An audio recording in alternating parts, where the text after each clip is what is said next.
ಆಚಿ chilli powder ಸಖತ್ ಖಾರ ಬಣ್ಣ ಮತ್ತು ರುಚಿ Aachi chilli powder.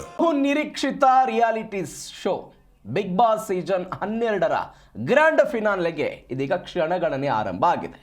Big boss ನಿರೂಪಕ ನಟ ಕಿಚ್ಚ ಸುದೀಪ್ ಒಂದು ಪೋಸ್ಟ್ ಅನ್ನು ಮಾಡಿದ್ದಾರೆ.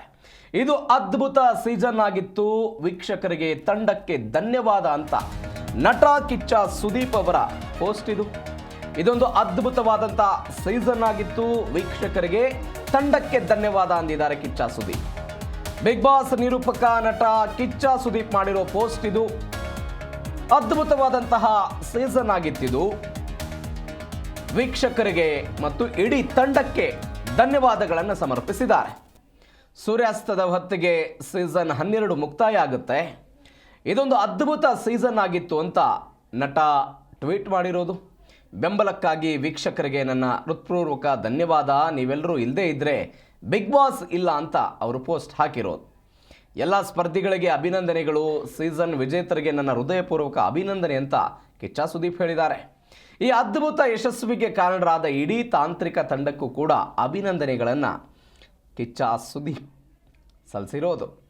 ಅಂದರೆ ಈ ಸೀಸನ್ಗಿಂತ ಮೊದಲು ಆದಂತಹ ಸೀಸನ್ನಲ್ಲೇ ಅವ್ರದ್ದು ಕೊನೆಯ ಹೋಸ್ಟ್ ಅಂತ ಮಾತನಾಡಲಾಗ್ತಾ ಇತ್ತು. ಅದಾದ ನಂತರ ಅವರನ್ನು ವಾಪಸ್ ಕರೆದುಕೊಂಡು ಬರಲಾಯಿತು. ಇದೀಗ ಕಳೆದ 3 ತಿಂಗಳಿಂದ ಇದೆಲ್ಲವೂ ಆಗಿದೆ. ಈ ಬಗ್ಗೆ ಹೆಚ್ಚಿನ ಡೀಟೇಲ್ಸ್ ಕೊಡ್ತಾರೆ ನಮ್ಮ ಪ್ರತಿನಿಧಿ ಮಂಜುನಾಥ್, ಫೋನ್ ಸಂಪರ್ಕದಲ್ಲಿದ್ದಾರೆ. ಮಂಜುನಾಥ್, ಬಿಗ್ ಬಾಸ್ ವಿಚಾರಕ್ಕೆ ಸಂಬಂಧಪಟ್ಟಂತೆ ನಟ ಕಿಚ್ಚ ಸುದೀಪ್ ಪೋಸ್ಟು ಕೊನೆಯ ಸೀಸನ್ನೇ ಲಾಸ್ಟ್ ಅಂತ ಹೇಳಲಾಗ್ತಾ ಇತ್ತು. ಒನ್ಸ್ ಅಗೇನ್ ಅವರು ಇದನ್ನು ಹೋಸ್ಟ್ ಮಾಡಿದ್ರು, ಇದೀಗ ಧನ್ಯವಾದ ಹೇಳ್ತಾ ಇದ್ದಾರೆ.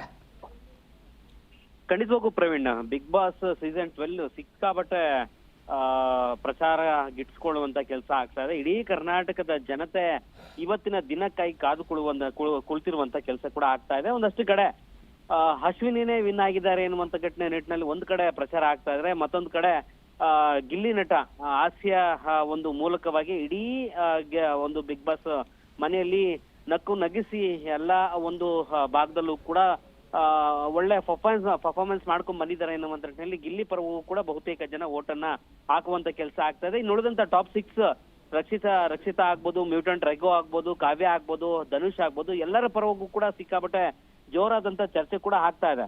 ಇನ್ನೇನು ಕೆಲವೇ ಗಂಟೆಗಳು ಬಾಕಿ ಇರುವಂತ ಕಾರಣದಿಂದಾಗಿ ಬಿಗ್ ಬಾಸ್ ಫೈನಲಿಸ್ಟ್ ಯಾರು ಎನ್ನುವಂತ ನಿಟ್ಟಿನಲ್ಲೂ ಕೂಡ ಸುದೀಪ್ ಅವರೇ ರಾತ್ರಿ ಹೆಚ್ಚು ಕಡಿಮೆ ಒಂದು 10 ಗಂಟೆ 11 ಗಂಟೆ ಒಳಗಾಗಿ ಯಾರು ಎನ್ನುವಂತ ನಿಟ್ಟಿನಲ್ಲಿ ಫೈನಲ್ ಕೈಯನ್ನ ಮೇಲಕ್ಕೆತ್ತಿ ಅವರಿಗೆ ಕಪ್ಪನ್ನು ಕೂಡ ಕೊಡುವಂತ ಕೆಲಸ ಆಗುತ್ತೆ. ಇದೇ ಒಂದು ವಿಚಾರವಾಗಿ ಒಂದಷ್ಟು ಚರ್ಚೆ ಕೂಡ ಆಗ್ತಾ ಇದೆ. ಈ ಒಂದು ತಂಡ ಏನಿದೆಯೋ, Bigg Boss overall team ಏನಿದೆಯೋ, ಎಲ್ಲಾ ತಂಡ ಒಂದು ತಂಡದಲ್ಲಿರುವಂತ ಪ್ರತಿಯೊಬ್ಬ ಒಂದು ವ್ಯಕ್ತಿಗೂ ಕೂಡ ಧನ್ಯವಾದವನ್ನ ತಿಳಿಸುವಂತ ಕೆಲಸ ಸುದೀಪ್ ಅವ್ರು ಮಾಡ್ತಾ ಇರುವಂತದ್ದು.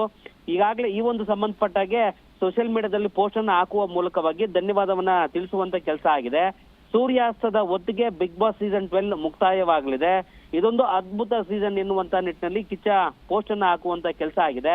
ಬೆಂಬಲಕ್ಕಾಗಿ ಪ್ರತಿಯೊಬ್ಬ ವೀಕ್ಷಕರಿಗೂ ಕೂಡ ನನ್ನ ಕಡೆಯಿಂದ ಹೃತ್ಪೂರ್ವಕವಾದಂತಹ ಧನ್ಯವಾದವನ್ನ ತಿಳಿಸ್ತಾ ಇದ್ದೇನೆ ಎನ್ನುವಂತ ನಿಟ್ಟಿನಲ್ಲೂ ಕೂಡ ರಾಜ್ಯದ ಜನರಿಗೆ ಬಿಗ್ ಬಾಸ್ ವಿಚಾರದಲ್ಲಿ ಯಾರೆಲ್ಲ ನೋಡ್ತಾ ಇದ್ದಾರೋ ಅವರೆಲ್ಲರಿಗೂ ಕೂಡ ಧನ್ಯವಾದವನ್ನ ತಿಳಿಸುವಂತ ಕೆಲಸ ಆಗ್ತಾ ಇದೆ. ಜೊತೆಗೆ ಮತ್ತೊಂದಷ್ಟು ವಿಚಾರವನ್ನ ಅಲ್ಲಿ ಬರೆಯುವಂತ ಕೆಲಸ ಕಿಚ್ಚ ಸುದೀಪ್ ಅವ್ರು ಮಾಡಿರುವಂತದ್ದು.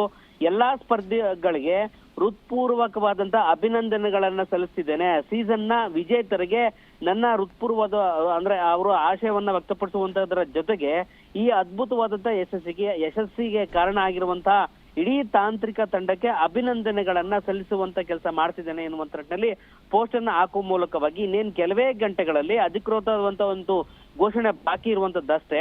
ಆದ್ರೆ ಪರ ವಿರೋಧಗಳ ಚರ್ಚೆ ಕೂಡ ಆಗ್ತಾ ಇದೆ. ಯಾರು ವಿನ್, ಯಾರು ರನ್ನರ್ ಅಪ್, ಯಾರು ಥರ್ಡ್ ಪ್ಲೇಸ್ ಎನ್ನುವಂತ ನಿಟ್ಟಿನಲ್ಲೂ ಕೂಡ ಚರ್ಚೆ ಆಗ್ತಾ ಇದೆ.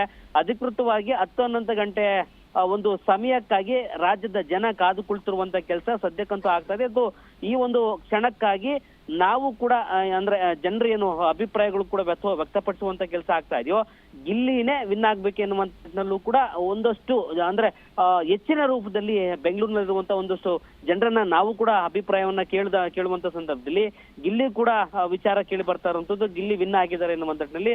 ಜೊತೆಗೆ ರಕ್ಷಿತಾ ಶೆಟ್ಟಿ ರನ್ನರ್ ಅಪ್ ಆಗಿದ್ದಾರೆ ಎನ್ನುವಂತ ನಿಟ್ಟಿನಲ್ಲಿ ಕೂಡ ಒಂದು ಮಾಹಿತಿ ಬರ್ತಾ ಇದೆ. ಜೊತೆಗೆ ಥರ್ಡ್ ಪ್ಲೇಸ್ ಅಶ್ವಿನಿ ಅವರನ್ನು ಎನ್ನುವಂತ ನಿಟ್ಟಿನಲ್ಲಿ ಕೂಡ ಮಾಹಿತಿ ಬರ್ತಾ ಇದೆ. ಜೊತೆಗೆ ಮತ್ತೊಂದಷ್ಟು ಜನ ಹೇಳ್ತಾ ಇರುವಂತದ್ದು ಅಶ್ವಿನಿನೇ ವಿನ್ ಆಗಿದ್ದಾರೆ ಎನ್ನುವಂತ ನಿಟ್ಟಿನಲ್ಲಿ. ಹೀಗಾಗಿ ಈ ಒಂದು 3 ಪ್ಲೇಸ್ಮೆಂಟ್ ಯಾರಿಗೆ ಆಗತ್ತೆ ಎನ್ನುವಂತ ನಿಟ್ಟಿನಲ್ಲಿ ಅಧಿಕೃತವಾಗಿ 10-11 ಗಂಟೆವರೆಗೂ ಕೂಡ ಕಾದು ಕುಳಿಯುವಂತ ಕೆಲಸ ಸದ್ಯಕ್ಕಂತೂ ಆಗ್ಬೇಕಾಗಿದೆ ಪ್ರವೀಣ್. ಅದರಲ್ಲೊಂದು ಹೇಳಿದ್ದಾರೆ ಅವರು, there is no Bigg Boss without you ಅಂತ. ಆ ಕ್ರೇಜನ್ನು ಕೂಡ ನಾವು ಗಮನಿಸ್ತಾ ಇದ್ದೀವಿ. ಆ ಜನರ ಕ್ರೇಜ್ ಹಂಗೆ ಇದೆ ಅದು. ಖಂಡಿತವಾಗೂ ಪ್ರವೀಣ್. ಯಾಕಂತ ಹೇಳಿದ್ರೆ ಗಿಲ್ಲಿ ನಟನ ವಿಚಾರವಾಗಿ ನೋಡೋದಾದ್ರೆ ಬೇರೆ ಬೇರೆ ಒಂದು ಕಾರ್ಯಕ್ರಮಗಳಲ್ಲಿ ಅದ್ಭುತವಾದಂತ ನಟನೆ ಮಾಡಿರುವಂತದ್ದು ಜನರನ್ನ ರಂಜಿಸುವಂತ ಕೆಲಸ ಆಗಿದೆ. ಈ ಒಂದು ಕಾರಣಕ್ಕಾಗಿ ಬಡತನದಿಂದ ಬಂದಂತ ವ್ಯಕ್ತಿಗೆ ಪರವಾದಂತಹ ಚರ್ಚೆಗಳು ಸಾಕಷ್ಟು ಕೇಳ್ತಾ ಇದೆ. ಆಟೋ ಚಾಲಕರಾಗ್ಬೋದು, ಬೇರೆ ಬೇರೆ ವಿಭಾಗಗಳಲ್ಲಿರುವಂತಹ ಜನರಾಗ್ಬೋದು, ಒಂದಷ್ಟು ಸೆಲೆಬ್ರಿಟಿಗಳಾಗ್ಬೋದು, ಜೊತೆಗೆ ನಮ್ಮ ರಾಜ್ಯವನ್ನ ಬಿಟ್ಟು ಅಂತಾರಾಜ್ಯ ಏನಿದೆಯೋ ಆಂಧ್ರ ಪ್ರದೇಶ, ತೆಲಂಗಾಣ, ತಮಿಳುನಾಡು ಭಾಗದಲ್ಲಿರುವಂತ ಜನರು ಕೂಡ ಬಿಗ್ ಬಾಸ್ ಈ ಬಾರಿ ಸಿಕ್ಕಾಪಟ್ಟೆ ನೋಡಿದ್ದಾರೆ. ಯಾಕಂದ್ರೆ ಗಿಲ್ಲಿ ನಟನ ಒಂದು ಆಟ ಏನಿದೆಯೋ ಬಿಗ್ ಬಾಸ್ ಮನೆ ಒಳಗಡೆ ಅಷ್ಟು ದೊಡ್ಡ ಪ್ರಮಾಣದಲ್ಲಿ ಜನರನ್ನ ಸೆಳೆಯುವಂತ ಕೆಲಸ ಆಗ್ತದೆ. ಇದನ್ನ ಹೊರತುಪಡಿಸಿ ರಾಜ್ಯದ ಒಂದು ಪ್ರಮುಖವಾದಂತಹ ಸಂಘಟನೆಯಲ್ಲಿ ಮಹಿಳಾ ಪರವಾಗಿ ಹೋರಾಟ ಮಾಡ್ತಿರ್ತಕ್ಕಂಥ ಅಶ್ವಿನಿ ಪರವಾಗೂ ಕೂಡ ಒಂದಷ್ಟು ಚರ್ಚೆಗಳು ಕೇಳಿ ಬರ್ತಾ ಇರುವಂತದ್ದು. ಅವರು ನಾಡು ನುಡಿಗಾಗಿ ಸಾಕಷ್ಟು ಸೇವೆಯನ್ನು ಸಲ್ಲಿಸಿರುವಂತದ್ದು. ಈ ಮೂಲಕವಾಗಿ ಅವರು ಗೆದ್ದೇ ಗೆಲ್ತಾರೆ ಅನ್ನುವಂತ ನಿಟ್ಟಿನಲ್ಲೂ ಕೂಡ ಆ ಒಂದು ಭಾಗದಿಂದ ಅಂದ್ರೆ ಆ ಒಂದು ಸಂಘಟನೆಗಳಿಂದಲೂ ಕೂಡ ಅವರ ಪರವಾಗಿ ಬ್ಯಾಟಿಂಗ್ ಅನ್ನ ಬೀಸ್ತಿರುವಂತದ್ದು. ಅದನ್ನ ಹೊರತುಪಡಿಸಿ ಕರಾವಳಿ ಭಾಗದಲ್ಲಿರುವಂತಹ ರಕ್ಷಿತಾ ಶೆಟ್ಟಿ ಏನಿದಾರೋ ಅವರು ಕೂಡ ಅದ್ಭುತವಾದಂತಹ ಆಟವನ್ನು ಆಡ್ಕೊಂಡ್ ಬರ್ತಾ ಇದ್ದಾರೆ. ಅವರು ಕೂಡ ವಿನ್ ಆಗುವಂತಹ ಸಾಧ್ಯತೆಗಳು ಕೂಡ ಇದಾವೆ ಎನ್ನುವಂತ ಕೂಡ ಹೆಚ್ಚು ಮಾತುಗಳು ಕೇಳಿ ಬರ್ತಾ ಇದ್ವಿ. ಇನ್ನು ಉಳಿದಂತ 3-4 ಸ್ಪರ್ಧಿಗಳೇನಿದಾರೋ ಅವರು ಪರವಾಗೂ ಕೂಡ ಸಾಕಷ್ಟು ಜನ ಚರ್ಚೆ ಮಾಡ್ತಾ ಇರುವಂತದ್ದು. ಯಾರೇ ವಿನ್ ಆದ್ರೂ ಕೂಡ ಅಧಿಕೃತವಾಗಿ ಸಂಜೆ 10-11 ಗಂಟೆಗೆ ಅಷ್ಟೇ ಗೊತ್ತಾಗತ್ತೆ.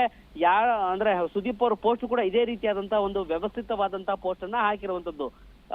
ಈ ಒಂದು ಪೋಸ್ಟ್ ಸೇರಿದಂತೆ ಜನರ ಅಭಿಪ್ರಾಯಗಳು ಸೇರಿದಂತೆ ಆಗ್ತಿರುವಂತ ಚರ್ಚೆಗಳು ಏನೆಲ್ಲ ಆಗ್ತದವೋ ಅಧಿಕೃತವಾಗಿ 10-11 ಗಂಟೆ ಮೂಲಕವಾಗಿ ಅದಾದ ನಂತರವಷ್ಟೇ ಯಾರು ವಿನ್ನರ್ ಎನ್ನುವಂತ ಅಂತಿಮವಾದಂತ ಘೋಷಣೆ ಬಳಿಕವಷ್ಟೇ ನಾವು ಸಂಭ್ರಮ ಪಡಬೇಕಾದಂತ ಒಂದು ಸ್ಥಿತಿ ಈಗಂತೂ ಇರುವಂತದ್ದು ಪ್ರವೀಣ್. ಓಕೆ ಮಂಜುನಾಥ್, ಏನಾಗುತ್ತೆ ಕಾದ್ ನೋಡೋಣ. ಥ್ಯಾಂಕ್ ಯು ಸೋ ಮಚ್ ನಿಮ್ಮೆಲ್ಲ ಡೀಟೇಲ್ಸ್ಗೆ.